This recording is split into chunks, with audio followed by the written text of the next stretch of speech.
Hi students, so today we are going to see the mechanism of nucleophilic substitution reactions. So here I have put on the one reaction that is of the nucleophilic substitution reaction. C CH3CS means methyl chloride plus NaOH. It gives us CH3OH plus NaCl. So what happens here? This Cl is being replaced by the OH, or we can say that Cl is substituted by OH. Cl ची जागा इथे कोणी घेतली आहे तर OH नी. इथे निघून कोण जात आहे तर हॅलोजन ग्रुप काय होत आहे इथनं निघून जात आहे. त्या जागी कोण येऊन राहिलं तर एक न्यूक्लिओफाइल ह्या कार्बनवरती अटॅक करतो आणि तो इथे येतो आणि अशा प्रकारे आपल्याला आपला प्रोडक्ट मिळतो, दॅट इज मिथेनॉल. ओके, मग आता ही जी रिएक्शन आहे ही नेमकी होते कशी, किंवा त्याच्या रिएक्शन होण्याचा सिक्वेन्स काय आहे, किंवा मग ती कशा प्रकारे होते, ही सर्व काही याची जी माहिती आहे ती आपल्याला कशाने कळते तर त्याच्या मेकॅनिझममुळे. तर नेमकं होत काय असतं तर बघा, हा CH3 याच्यावरती मी कुठला साईन दाखवलेला आहे तर पॉझिटिव्ह साईन. कारण की आपल्याला माहिती आहे की हा CH3Cl म्हणजे हा कार्बन आणि क्लोराईड मधला जो बॉन्ड आहे तो कुठला बॉन्ड असतो, it is the covalent bond, right. Covalent आणि plus it is the polar covalent bond. म्हणजेच काय आहे की यांच्यावरती एक पॉझिटिव्ह म्हणजे कुठला तरी एक पॉझिटिव्ह साईड आणि एक कुठली आहे याच्यामधली निगेटिव्ह साईड आहे. सो जेव्हा इथनं हा क्लोरीन निघून जातो आणि निघताना तो त्याच्या सोबत काय घेऊन जातो तर इथे प्रेझेंट असलेले हे दोन्ही पण इलेक्ट्रॉन्स कोणाच्या बरोबर जातात ते ह्या क्लोरीन बरोबर. ह्या क्लोरीन बरोबर जेव्हा ते इलेक्ट्रॉन्स इथनं निघून जातात तर तेव्हा ह्या कार्बनवरती कुठला चार्ज येणार आहे तर पॉझिटिव्ह चार्ज येणार. का बरं, कारण की आता ह्या कार्बनकडे तो इलेक्ट्रॉन रिच कार्बन झाला का नाही, दोन्ही एक ह्या बॉन्ड मधला एक जो इलेक्ट्रॉन होता तो ह्या कार्बनचा होता आणि एक इलेक्ट्रॉन ह्या क्लोरीनचा होता. बट या क्लोरीनने जाताना काय केलं, स्वतःचा इलेक्ट्रॉन तो त्यांनी घेतला, सोबत त्यांनी आणखी कोणाचा इलेक्ट्रॉन घेतला ह्या कार्बनचा पण. म्हणजेच की आता हा जो कार्बन आहे हा कसा झाला इलेक्ट्रॉन डेफिशियंट कार्बन. आणि अशा ह्या इलेक्ट्रॉन डेफिशियंट कार्बनलाच आपण काय म्हणतो इलेक्ट्रोफिलिक कार्बन. मग अशा ह्या इलेक्ट्रोफिलिक कार्बन वरती कोणाचा अटॅक होतो तर न्यूक्लिओफाइलचा. न्यूक्लिओफाइल म्हणजे काय असतं, एक इलेक्ट्रॉन रिच स्पीसीज असते की जी ह्या इलेक्ट्रोफिलिक कार्बनवरती काय करू शकणार, अटॅक करू शकणार. मग बरोबर याला ह्या OH निगेटिव्हला एक इलेक्ट्रॉन डेफिशियंट स्पीसीज दिसते, तिथे तो काय करते अटॅक करते आणि मग अशा प्रकारे आपल्याला काय मिळतं आपला product that is CH3OH. I hope तुम्हाला थोडक्यात समजलेलं असेल की नेमकं याच्यामध्ये काय होत असतं, राईट. सो कधी पण जर आपल्याला बघायचं असेल सबस्टिट्यूशन न्यूक्लियोफिलिक रिएक्शन मध्ये नेमकं काय होतं तर halogen atom it gets detach from the carbon and a new bond is formed between that electrophilic carbon and a nucleophile. Halogen atom काय होतो इथनं काय होतो डिटॅच होतो, निघून जातो आणि नवीन बॉन्ड फॉर्म होते कोणाकोणामध्ये, न्यूक्लिओफाइल मध्ये आणि ह्या कार्बन मध्ये. आणि हे सगळं काही कशामध्ये होतं तर सबस्टिट्यूशन और न्यूक्लियोफिलिक सबस्टिट्यूशन रिएक्शन मध्ये. आता हा जो हॅलोजन इथून निघून जातोय, मी आधी सांगितलं की तो काय करतो इथनं हे दोन इलेक्ट्रॉन्स काय करतो घेऊन जातो. मग घेऊन जात असल्यामुळे त्याच्यावरती कुठला चार्ज येणार, ह्या हॅलोजन वरती कुठला चार्ज येतो तर निगेटिव्ह. आणि आपण अशा हा जो आयन तयार होतो ह्या आयनला आपण काय म्हणतो क्लोराईड आयन. म्हणजे क्लोरीन जो आहे तो कुठल्या फॉर्म मध्ये इथनं निघतो तर क्लोराईड आयनच्या फॉर्म मध्ये आणि तो निघून जातो, म्हणून मग आपण त्याला काय म्हणतो लिव्हिंग ग्रुप. त्याला काय म्हणायचं असतं लिव्हिंग ग्रुप. ओके, जर मी आधी पण सांगितलं होतं की जर सपोज हॅलोजन असेल आणि हॅलोजन वरती जर निगेटिव्ह चार्ज येत असेल तर आपण त्याला काय म्हणतो हलाइड आयन. काय म्हणायचं हलाइड आयन. आता इथे आहे हा Cl निगेटिव्ह म्हणून आपण त्याला काय म्हटलं क्लोराईड आयन. सपोज जर तिथे जर असता Br निगेटिव्ह तर आपण काय म्हटलं असं त्याला ब्रोमाइड आयन. ओके, आणि तो निघून जात आहे म्हणून मग त्या ग्रुपला काय म्हणायचं लिव्हिंग ग्रुप. ह्या रिएक्शनच्या बाबतीत बरं का, ह्या रिएक्शन मध्ये Cl इथे निघून जात आहे म्हणून या रिएक्शन मध्ये ह्या ग्रुपला आपण काय म्हणणार आहोत लिव्हिंग ग्रुप. किंवा कुठला दुसरा पण हॅलोजन जर इथे निघून गेला असता तर आपण त्याला काय म्हटलं असतं लिव्हिंग ग्रुप.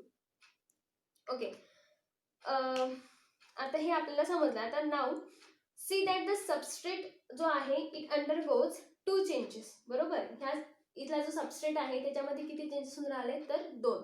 कुठले कुठले चेंजेस आहेत, तर पहिला जो चेंज आहे तो कसा असणार आहे, एक आहे बॉन्ड ब्रेकिंगचा आणि एक आहे बॉन्ड फॉर्मेशनचा. बरोबर. बॉन्ड ब्रेकिंग कोणाकोणामध्ये होत आहे, तर कार्बन आणि क्लोरीन मध्ये काय होत आहे, बॉन्ड ब्रेकिंग. बॉन्ड ब्रेकिंग हे होमोलिसिस आहे की हेट्रोलिसिस आहे, तर हेट्रोलिसिस. आता हेट्रोलिसिस म्हणजे काय होते बघा, मी इथे लिहिलंय की first one is the bond breaking, that is heterolysis. लिसिसचा अर्थ काय होतो, तर ब्रेकिंग. लिसिस म्हणजे काय होतं, ब्रेकिंग. आणि हेटेरो, हेटेरो म्हणजे काय होतं, तर डिफरंट. म्हणजे इथे जे सेम इलेक्ट्रॉन शेअर झालेले आहे ते क्लोरीन, एकाच क्लोरीनकडे दोन्ही पण इलेक्ट्रॉन जाऊन राहिले. बरोबर ना. अशा प्रकारे जर कुठलं ब्रेकिंग होत असेल एखाद्या बॉन्डचं, हा असा चालला, हे दोन्ही पण इलेक्ट्रॉन्स ह्या क्लोरीन सोबत निघून चालले. अशा प्रकारे जर एखाद्याचं ब्रेकिंग होत असेल तर ह्या ब्रेकिंगला आपण काय म्हणतो, हेट्रोलिसिस. लिसिसचा अर्थ नेहमी लक्षात ठेवायचं काय असतो, ब्रेकिंग. एक असतं होमोलिसिस. होमोलिसिस जर सपोज हाच CH3Cl आहे,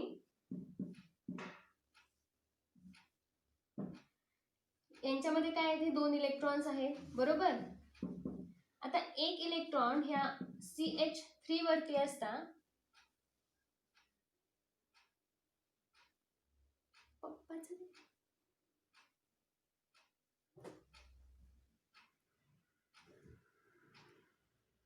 एक इलेक्ट्रॉन ह्या CH3 वरती असता आणि एक इलेक्ट्रॉन जर ब्रेकिंग होताना जर क्लोरीन वरती जर गेला असता, म्हणजे हा झाला एक CH3 रॅडिकल आणि हा असेल एक क्लोरीन रॅडिकल. आता काय झालं, एक इलेक्ट्रॉन CH3चा CH3 ला मिळाला, एक इलेक्ट्रॉन क्लोरीनचा क्लोरीन मिळाला. इथे जे ब्रेकिंग झाले इलेक्ट्रॉनचं ते कसं झालं, इव्हन ब्रेकिंग झालं. या ब्रेकिंगला आपण काय म्हणतो, होमोलिसिस. बट इथे ह्या रिएक्शन मध्ये आपल्याला कुठल्या प्रकारचे ब्रेकिंग दिसून राहिलेलं आहे, ते आहे हेट्रोलिसिस. दोन्ही पण इलेक्ट्रॉन्स कोण घेऊन जात आहे, तर Cl घेऊन जात आहे. हे फक्त माहितीसाठी तुम्ही लक्षात ठेवायचं, होमोलिसिस म्हणजे काय आणि हेट्रोलिसिस म्हणजे काय. सो सबस्ट्रेट मध्ये कुठले दोन चेंजेस होऊन राहिले, तर पहिला आहे बॉन्ड ब्रेकिंग आणि एक आहे bond formation. New bond formation कोणाकोणामध्ये होत आहे, तर कार्बन आणि न्यूक्लिओफाइल मध्ये. मग हे जे आहे, so these changes may occur in one और मोर स्टेप्स. मग हा सबस्ट्रेट वरती चेंज होण्यासाठी कदाचित एक स्टेप लागतील किंवा मग एकापेक्षा जास्त स्टेप्स लागतील. आता कशा, एखाद्या वेळेस असं होऊ शकतं की पहिले हा बॉन्ड तुटेल, त्याच्यानंतर हा हा न्यूक्लिओफाइल ह्या कार्बन वरती काय करेल, अटॅक करेल. म्हणजे पहिली स्टेप अशी होईल की बॉन्ड तुटण्याची आणि दुसरी स्टेप काय होईल, बॉन्ड फॉर्म होण्याची. किंवा मग काय होऊ शकतं की सायमल्टेनियसली ह्या दोन क्रिया होतील. म्हणजे की बॉन्ड ब्रेकिंग सायमल्टेनियसली सुरू असेल आणि इकडनं बॉन्ड फॉर्मेशन पण सायमल्टेनियसली सुरू असेल.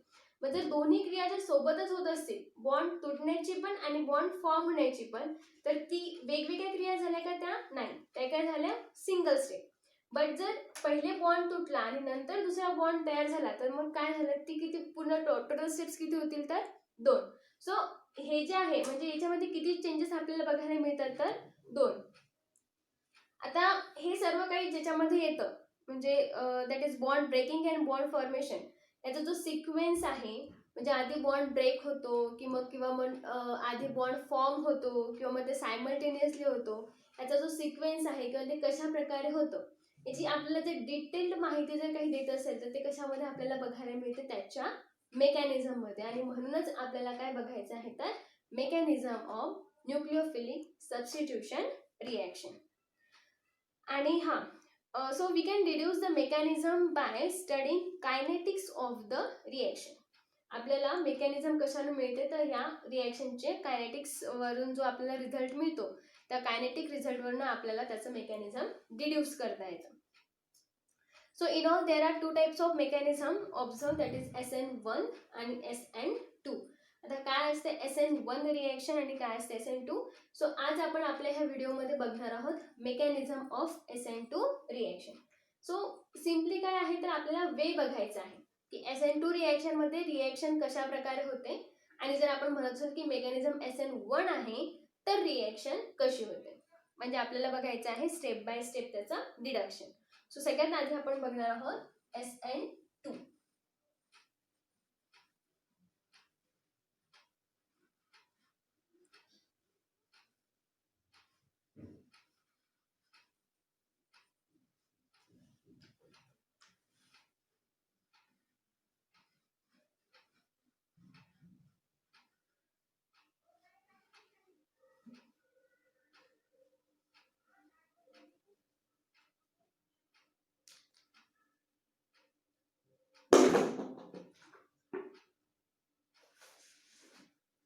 हा व्हिडिओ थोडा लॉंग होईल, बट सगळ्यांनी लक्षपूर्वक ऐकायचं.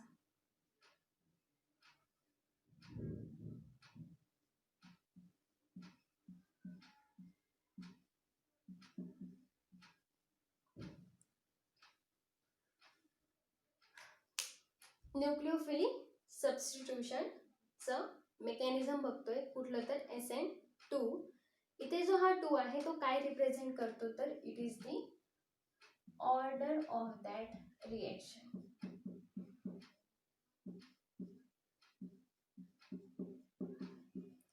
जी रिएक्शन आहे त्याची ती काय असणार आहे, ऑर्डर असणार आहे.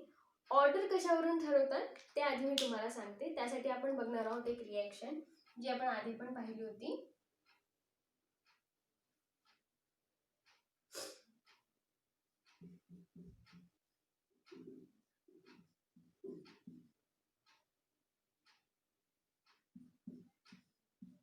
OH निगेटिव्ह काय आहे, आपला न्यूक्लिओफाइल आहे.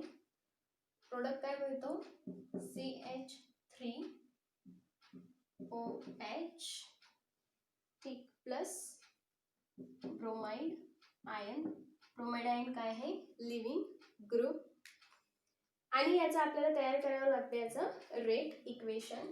सो ही जी रिएक्शन आहे, ह्या रिएक्शनचा जो रेट आहे तो कशावरती डिपेंडेंट आहे. So rate is directly proportional to concentration. हे ब्रॅकेट्स काय रिप्रेझेंट करतात, concentration of methyl bromide and concentration of hydroxide ion.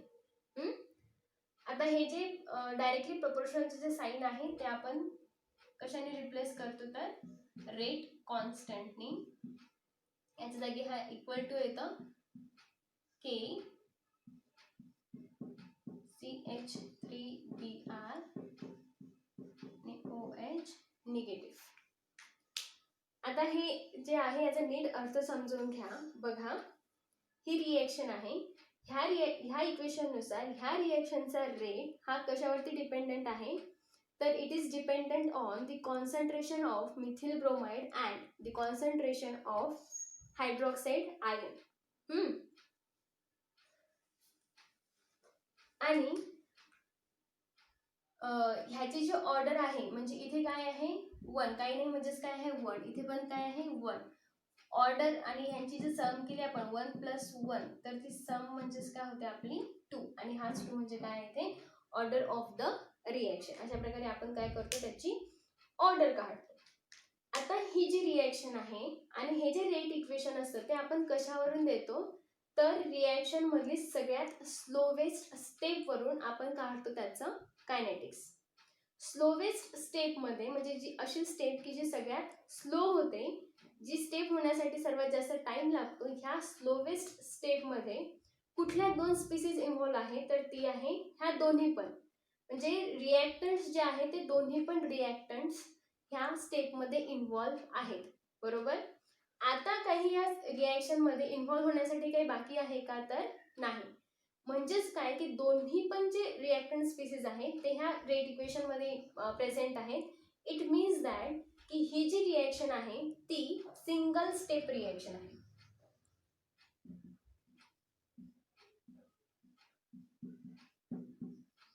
Okay. He reaction ही पूर्ण ही न्यूक्लिओफिलिक सबस्टिट्यूशन होण्यासाठी किती स्टेप्स लागतात आपल्याला, तर टोटल 1 स्टेप. फक्त सिंगल स्टेप मध्ये घडून येणारी ही जी प्रोसेस आहे याची ऑर्डर काय आहे, तर order of the reaction is 2. आणि कशी रिएक्शन आहे ही सिंगल स्टेप रिएक्शन. म्हणजेच काय, तर सिंगल स्टेप आहे. It means that the bond breaking and bond formation at carbon takes place simultaneously.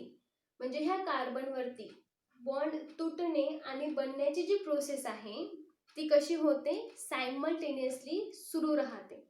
म्हणजे असं नाही होणार की आधी बॉन्ड तुटतोय त्याच्यानंतर मग बॉन्ड बनून राहिला, असं काही होत आहे का, नाही. सोबत सोबत दोन्ही पण प्रोसेस होऊन राहिलेल्या आहेत, बॉन्ड तुटण्याची पण आणि बॉन्ड इकडनं नवीन फॉर्म होण्याची. सायमल्टेनियसली म्हणजेच काय होते, सोबत एक बरोबर. आणि म्हणूनच ही जी प्रोसेस आहे ती कशी प्रोसेस आहे तर सिंगल स्टेप प्रोसेस आहे. आणि हे आपल्याला कशावरून कळतं तर त्याच्या कायनेटिक स्टडीवरून. कारण की त्याचा जो रेट आहे तो कशावरती डिपेंडेंट आहे तर methyl bromide, concentration of methyl bromide and concentration of hydroxide आयनवरती, आयनच्या कॉन्सन्ट्रेशनवरती त्याचा रेट डिपेंडंट आहे. याचा आपण बघूयात आता की नेमकी ही रिएक्शन कशी होते. जे प्रकारे आपण बघणार आहोत त्याचं मेकॅनिझम.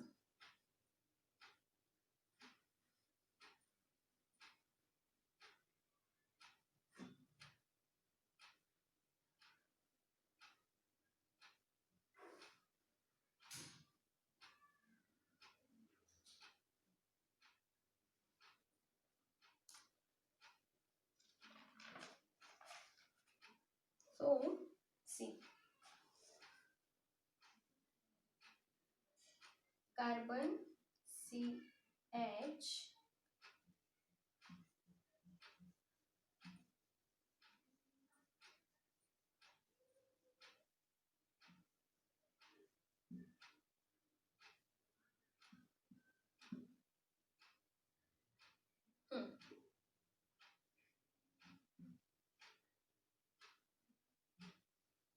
सो ही रिएक्शन होताना हा काय आहे आपला मिथिल ब्रोमाइड आहे.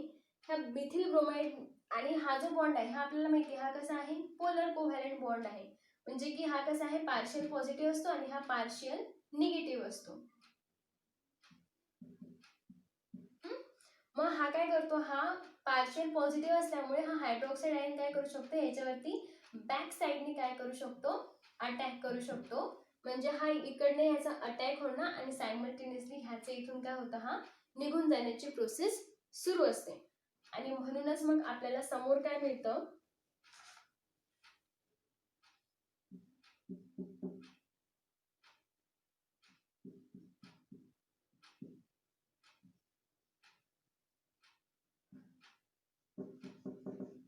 हे बघा, हा जो बॉन्ड आहे हा मी कसं दाखवून राहिलेली आहे तर असा डॉट डॉट डॉटने दाखवत आहे ना. असा डॉट डॉट डॉटने का दाखवत आहे कारण की हा बॉन्ड इथे पूर्णतः तुटलेला आहे का नाही, हा कसा आहे पार्शियली ब्रोकन बॉन्ड आहे. तसंच कार्बन आणि या हायड्रॉक्साईडचा जो बॉन्ड आहे तो पूर्ण फॉर्म झाला का नाही, तो पण कसं झालेला आहे पार्शियली फॉर्म झालेला आहे.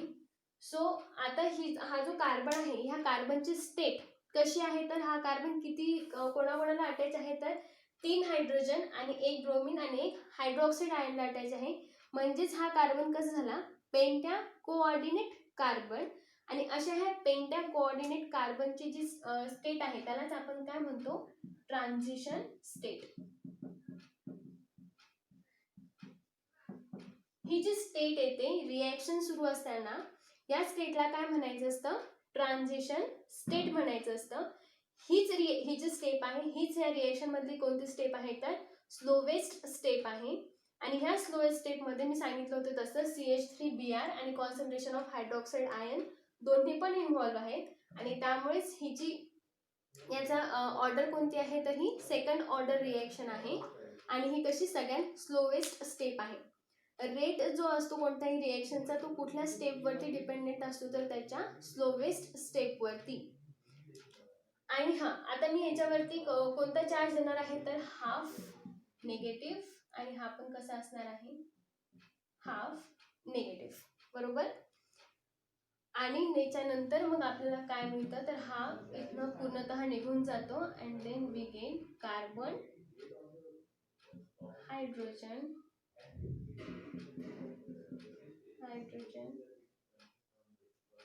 हे पूर्ण डार्क वेज लाईन असते ही.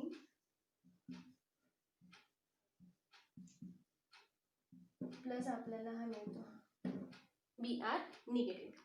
सो अशा प्रकारे हे आहे याचं मेकॅनिझम. बघा काय होऊन राहिलं इथे सायमल्टेनियसली बॉन्ड ब्रेकिंग आणि न्यू बॉन्ड फॉर्मेशन प्रोसेस ह्या दोन्ही पण प्रोसेस कशा सुरू आहे सायमल्टेनियस सुरू आहे. म्हणून आपण काय म्हणतो ही जी रिएक्शन आहे ती कशी रिएक्शन आहे तर सिंगल स्टेप रिएक्शन. मेकॅनिझम कुठलं म्हणतो आपण त्याला SN2 मेकॅनिझम म्हणतो. 2 का बरं म्हणतो कारण की it is the second order reaction. Second order काय आहे ते पण मी तुम्हाला सांगितलं. हे सगळ्यांनी व्यवस्थित लक्षात ठेवायचं की कशा प्रकारे याचं मेकॅनिझम आहे, एक्झाममध्ये हे विचारू शकतात. बघा पुन्हा सांगते, कार्बनवरती काय सायमल्टेनियस अटॅक कोणाचा आहे, इकडून हा हायड्रॉक्साईड आयन अटॅक करतो आणि मग लगेच इथनं ब्रोमीन निघण्याची प्रोसेस पण सुरू असते. आपल्याला काय मिळते, ही पेंटा कोऑर्डिनेट. हा जो कार्बन आहे तो कसा आहे, पेंटा कोऑर्डिनेट. पेंटा कोऑर्डिनेट का म्हणायचं, कारण की तो 5 ॲटम्सला काय झालेला आहे, इथे बॉन्डेड आहे. 3 hydrogen, 4th one is the bromine and 5th one is the hydroxide. अशी ही पेंटा कोऑर्डिनेट कार्बनची जी स्टेट आहे, ह्या स्टेटला आपण काय म्हणतो, ट्रान्झिशन स्टेट. आणि मग आपल्याला मिळतो फायनल प्रोडक्ट. यानंतर आपल्याला बघायचे some salient features of the SN2. Salient म्हणजेच काय होते, सम इम्पॉर्टंट फीचर्स. आता हे तुम्हाला सांगता यायला पाहिजे की कुठले त्याचे इम्पॉर्टंट फीचर्स आहेत ते. मी एकदा फक्त चेक करते रेकॉर्डिंग व्यवस्थित होते किंवा नाही. Yes,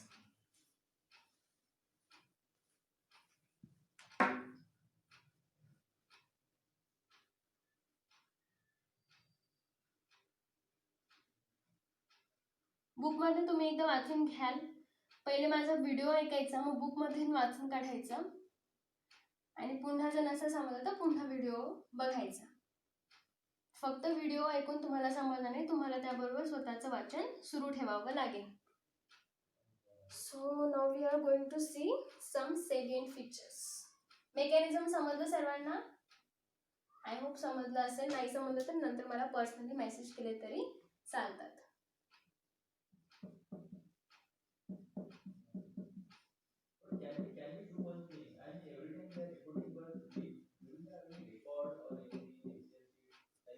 salient features of the SN2. So सगळ्यात पहिलं याचं फीचर काय आहे, सिंगल स्टेप. सिंगल स्टेप कसं काय, कारण की सायमल्टेनियसली प्रोसेस सुरू असते बॉन्ड ब्रेकिंग आणि बॉन्ड फॉर्मेशनची. जर असं असते की बॉन्ड ब्रेकिंग आधी आणि नंतर बॉन्ड फॉर्मेशन, तर आपण काय म्हटलं असतं की 2 स्टेप आहे. बट इथे तसं होऊन राहिलं का, नाही, सायमल्टेनियस प्रोसेस असल्यामुळे आपण काय म्हणतो, सिंगल स्टेप मेकॅनिझम आहे. सेकंड फीचर त्याचं दिलेला आहे हा, की जो अटॅक आहे कोणाचा, न्यूक्लियोफाईलचा जो अटॅक आहे तो कसा असतो, बॅक साइड. तर मी रिएक्शन ठीक आहे, आपण पुन्हा बघूया. बघा काय होतं, कार्बन, हायड्रोजन, देन इथे मी तुम्हाला 2 गोष्टी आताच एक्सप्लेन करते.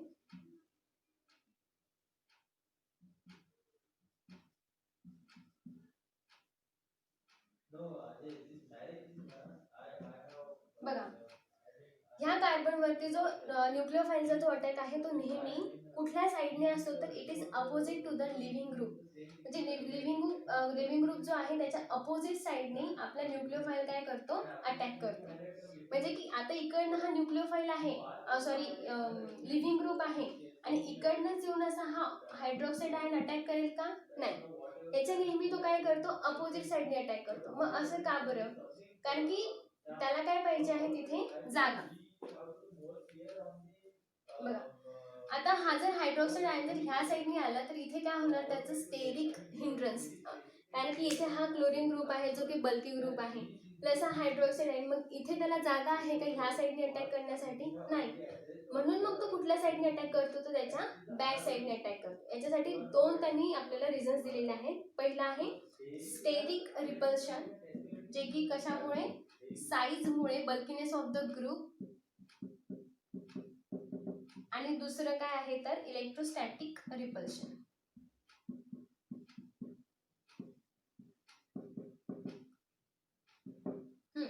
कारण की हा पण ग्रुप कसा आहे, निगेटिव्ह. हा पण ग्रुप कसा आहे, निगेटिव्ह.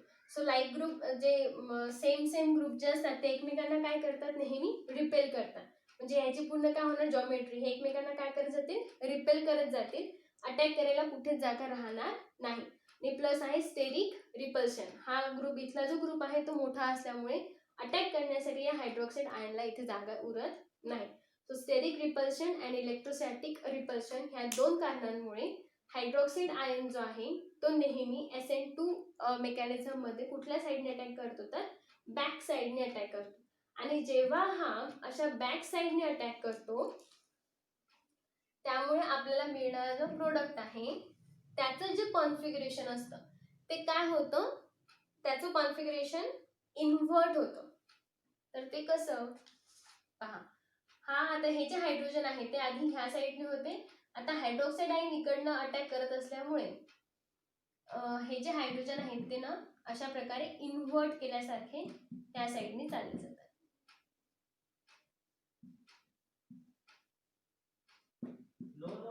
आणि इकडनं हा काय लागते, हायड्रोक्साईड आयन. म्हणजे काय होऊन राहिले इथे, इन्व्हर्जन ऑफ कॉन्फिगरेशन. ह्याचं जे कॉन्फिगरेशन काय होऊन राहिलं ते इन्व्हर्ट होऊन राहिलं, म्हणजे काय होऊन राहिलं एक प्रकारे उलट होऊन राहिलं. आता कसं की तुम्ही त्यांनी एक्झाम्पल दिलेलं आहे आपल्याला अम्ब्रेला लाईफ. अम्ब्रेला माहिती आहे सर्वांना. सपोज की ही आहे आपल्याकडे एक अम्ब्रेला, ओके. अम्ब्रेला आणि इकडनं असं जोरदार वारा आला. वारा आल्याच्या नंतर ही अम्ब्रेला काय होते, अशी काय होते, उलट होऊन जाते ना. कशा प्रकारे जाते मग ते, अशी होते, बरोबर. सो ही होती आपली सरळ आणि ही झाली आपली उलटी झालेली अम्ब्रेला, बरोबर. मग हे अशा प्रकारे याला काय म्हणतो आपण, इन्व्हर्जन ऑफ कॉन्फिगरेशन. म्हणजे बघा इथे हे हायड्रोजन, हा हायड्रोजन, हे हायड्रोजन ह्या साईडला होते, तेच हायड्रोजन कुठे गेले, OH त्यांच्या जागी आला आणि तो काय झाला, त्याच्या अपोजिट साईडला ते गेले. अशा प्रकारे याला काय म्हणायचं असतं, इन्व्हर्जन ऑफ कॉन्फिगरेशन. किंवा त्यालाच, आणि हे कोणी शोधून काढले, वॉल्डन नावाचे सायंटिस्ट होते, त्यांनी हा कॉन्सेप्ट दिलेला आहे. त्यांच्या नावावरून हे त्याला नाव पडलेलं आहे वॉल्डन इन्व्हर्जन. ठीक आहे. आणखी एक गोष्ट की ट्रान्झिशन स्टेट बद्दल, ट्रान्झिशन स्टेट मध्ये किती कोऑर्डिनेट बॉन्ड फॉर्म होतो, तर इट इज पेंटा कोऑर्डिनेट कार्बन आहे. पेंटा कोऑर्डिनेट कार्बन मधले 3 जे बॉन्ड असतात ते कसे असतात, सिग्मा बॉन्ड आहेत, आणि 2 जे आहेत ते कसे असतात, पार्शियल कोव्हॅलेंट बॉन्ड. ठीक आहे. सेलियंट फीचर्स वरती सर्वांनी छान प्रकारे नोट तयार करायची बुकमध्ये वाचून, आणि मग ती ग्रुपवरती सेंड करायची. ओके. यानंतर आपण बघणार आहोत mechanism of SN1 reaction. Thank you.